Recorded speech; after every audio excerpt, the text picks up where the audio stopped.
High সবাইকে, আমি পায়েল। আজকে অনেক দিন পর একটা শাড়ি নিয়ে চলে এসেছি। আর আজকে এই শাড়িটা দিয়েই এত সুন্দর একটা লেহেঙ্গা আমি কিভাবে বানালাম সেটাই তোমাদের সাথে শেয়ার করব। তো চলো প্রথম থেকে ভিডিওটা শুরু করি।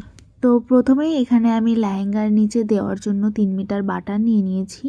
আর সাথে তো শাড়িটা রয়েছেই। এখন যেই শাড়িটা দেখছো সেটা আমার বড়দির শাড়ি। আর এটা আমি আমার বড়দির জন্যই বানাচ্ছি। বড়দিই আমাকে বলেছে যে এই শাড়িটা দিয়ে একটা সুন্দর লেহেঙ্গা বানিয়ে দিতে, যার কারণে এই শাড়িটা দিয়ে আমি এখন লেহেঙ্গা বানাতে চলেছি। তো দেখতে থাকো। প্রথমেই আমি এখানে শাড়ির আঁচলের পার্টটা আর প্যাচের পার্টটা কেটে বাদ দিয়ে নিয়েছি। পার্ট দুটো কেটে দেওয়ার পরে এখানে আমার টোটাল যে কাপড়টা পেয়েছি সেটা 3 মিটার হয়েছে। তো এই 3 মিটার দিয়েই আমি ঘের বানাবো। আর এই প্যাচের যে কাপড়টা দেখছো সেটা দিয়ে আমি একটা ব্লাউজ বানাবো, সেটা পরের কোনো ভিডিওতে দেখতে পাবে। এখন আমি লেহেঙ্গার ভেতরে যে কাপড়টা দেব সেটাই কেটে নিচ্ছি। আর তোমাদেরকেও প্রথমে তো বললাম যে এই বাটারটাও টোটালে 3 মিটার আছে আর ঘেরটাও আমার 3 মিটারই হয়েছে। তো তার জন্যই এখানে আমি ভেতরের যে কাপড়টা দিয়েছি সেটার নিচের সাইডটা একটু কুচি দেওয়ার চেষ্টা করেছি, যাতে যখন ঘেরটা ঘুরবে তখন দেখতে ভাল লাগে।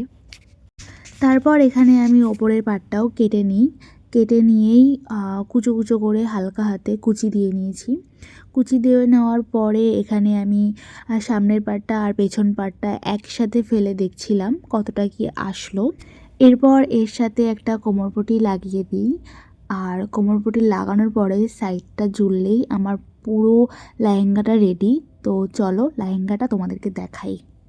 তো এটাই ছিল আজকে আমার পুরো লেহেঙ্গাটা কেমন লাগলো আমাকে জানিও। আর ব্লাউজটা আমি পরের ভিডিওতে তোমাদেরকে দেখিয়ে দেবো কী করে বানালাম।